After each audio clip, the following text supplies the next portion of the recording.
I had originally thought that I would put moss on these wire frames here, but since I had the idea and then I started trying to think about how to actually do it, I realized that this isn't actually the look I want. I want something that's going to be flat. So I thought and racked my brain and decided that the best choice would be good old-fashioned foam core. I also have some Mod Podge I'm going to apply the moss with. You could use hot glue, but I think Mod Podge will give me some extra coverage, you know, like stick it on really good. I have 3 bags of this moss. I'm hoping I won't need them all. I'll tell you at the end of the project how many it took. I don't know which way to show, I guess like this. Just the floral moss from Dollar Tree. This foam board is from Dollar Tree. It's a little longer than poster and a little less wide. I also have some paper. I have like a little dispenser that dispenses paper. And I have hopefully this will cut the foam core. It's like an X-Acto knife. I couldn't find the little one. This is my husband's box cutter. Anyway, you could use newspaper, or you could use grocery sacks, anything. I also have my trusty Dollar Tree scissors, some rulers, and a pin. I want my heart to be, the finished project to be like, I like for it to be big, like 2 feet wide, which is what I was going to get with these, a nice big wreath. So in order to get a wreath that big, each of my hearts really needs to be about a foot from stem to stern, so to speak.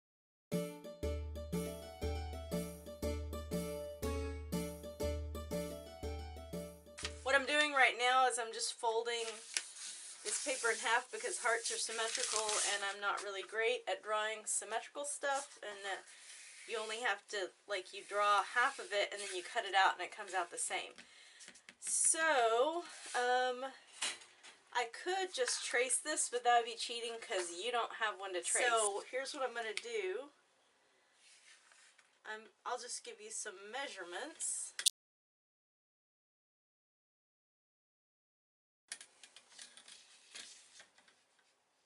If we want it to be the size of that, that was exactly 12.5 inches from the bottom.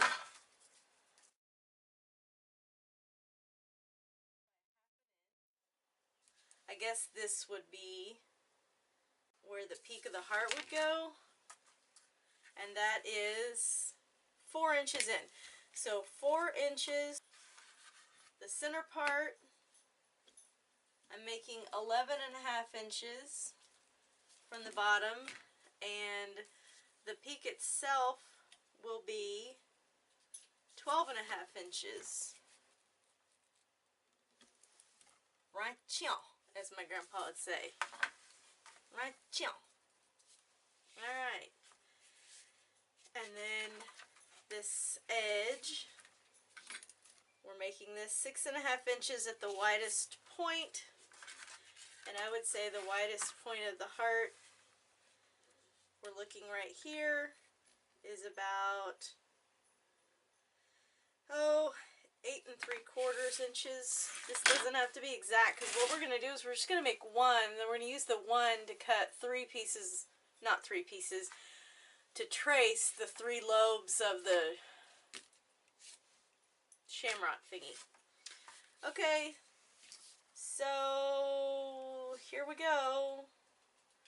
So here's the little center of the heart. And then I'm coming up here to where it's supposed to be the fattest at the top.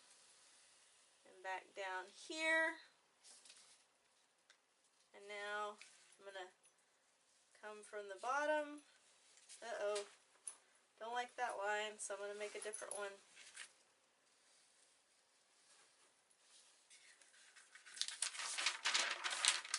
I can kind of see what my heart's going to look like based on the impressions here. I think that rounder is probably better for a shamrock. So I'm going to go with a fatter heart. We can always trim it down if we don't like it. Yeah, I think that'll be better. And maybe not quite as fluffy up there. Okay, let's cut this one out and see what it looks like.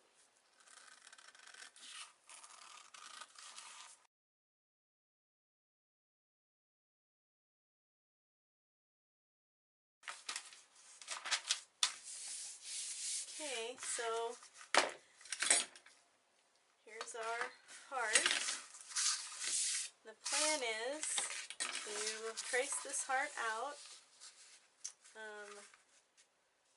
on our foam core board. And I'd like to do it, I'm just going to lay this ruler here to kind of mark where the edge of this heart is, and then I'm going to lay the other one here. And it's okay, I guess, for them to overlap a little bit. Okay, and then the next one would go... Ah, Daddy must be home. Over here. Yeah, I think that'll work out fine. And then that leaves me room for a tail here, or if I need to cut a tail out from up here, I can do that. Incredibly distracting having the Chihuahua barking. Alright, so I'm going to start marking it out. I'm going to try using this Dollar Tree metallic marker to see if it maybe shows up a little better. And I'm going to use a little tape to hold it down. It won't hurt. It won't hurt it if I pull some of the paper off, you know, taking the tape up. So,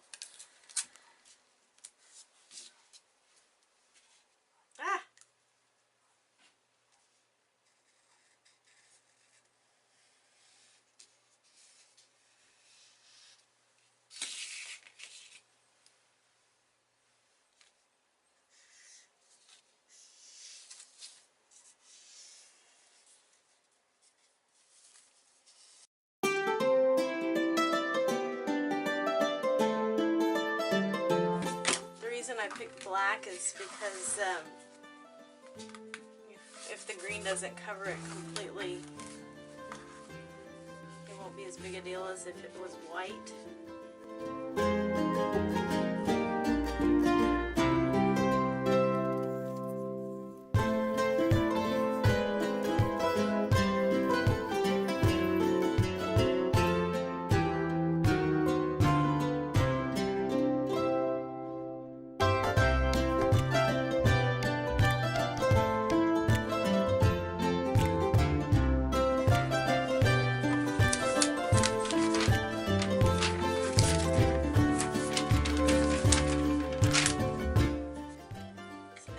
Try and cut it out with the box cutter.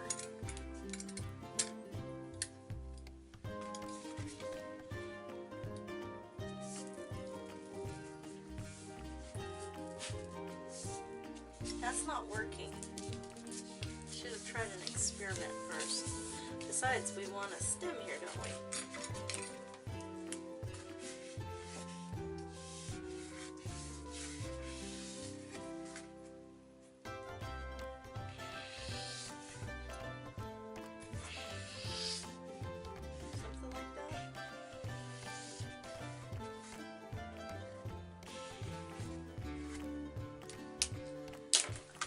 So before you cut in your shamrock, do a test cut off to the side to get used to cutting the foam core without destroying it.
enough.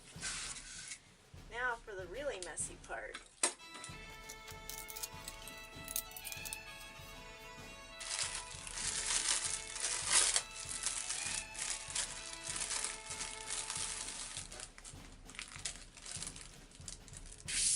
I should have a foam brush, but I forgot to get one.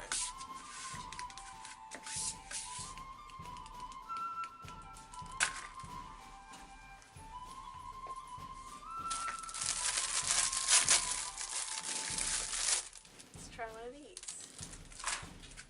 Some of this.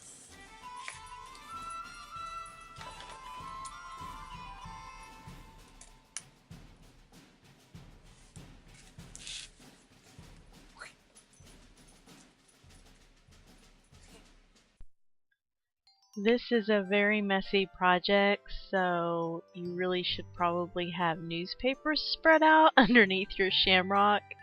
I did not think ahead. Also, I wish that I'd worn a mask because that moss was so dusty. And like if you have a drink, coffee or anything in your craft room with you, cover it if you don't want it covered in green dust. And right here I'm putting the Mod Podge over the whole entire lobe, center lobe of the clover, but really you need to work in smaller areas because the glue and the Mod Podge or whatever, it dried too fast. That was too big of an area. Basically what I discovered is that you just sort of gently pull the moss apart and it kind of shows you how it wants to pull apart. And I don't think there's a wrong way to do it. Smushing seemed to be a good technique for getting contact with the glue. Probably this sponge I discovered too that I was using was like soaking up a lot of glue. So I'm pretty sure that this is pretty much an entire bottle that this takes. I finished covering everything except the stem. And I'm going to try to cover the stem using hot glue because A, I don't want to wait for the glue to dry tonight. It's dried overnight so far. This is the next day that I am narrating this. And also, despite being foam core, it still tried to kind of curl up. I came in a few hours after I had laid all that moss on the lobes, and it was not dramatically, but it did have a slight curve, so I put something heavy on each of the lobes for the rest of the evening. And I would be curious to hear if any of you tries to do this project with nothing but hot glue. I'd like to hear how that works out, because I'm thinking maybe that might be a good way to go. I don't know if you'd have to get like a popsicle stick and spread the hot glue, or if you just do strings, or what. Like if this was sheet moss, you could just probably do strings, but I was just worried if I didn't cover the whole surface that pieces would fall off.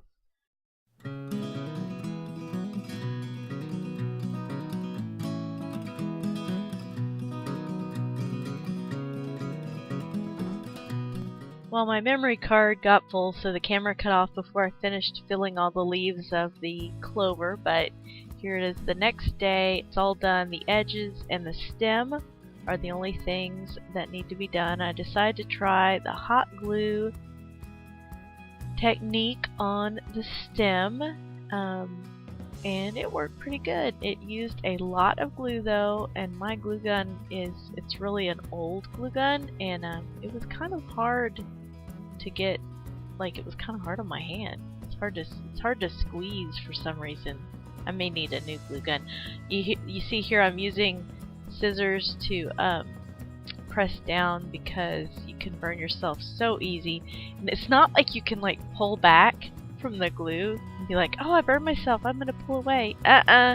It's stuck and it hurts, and despite using scissors I did burn myself in a couple of places, but I didn't burn myself too bad. I did the edges off camera because it was too hard to show. Yes, there were a lot of glue strings. It may have been a technique thing. I'm also showing here that I sort of trimmed some of the shaggy areas with scissors. And now... Good morning, guys. I wanted to show you last night before I went to sleep. I hot glued ribbon onto the back of my Shamrock. It's not a very heavy piece of decor, so this should be fine.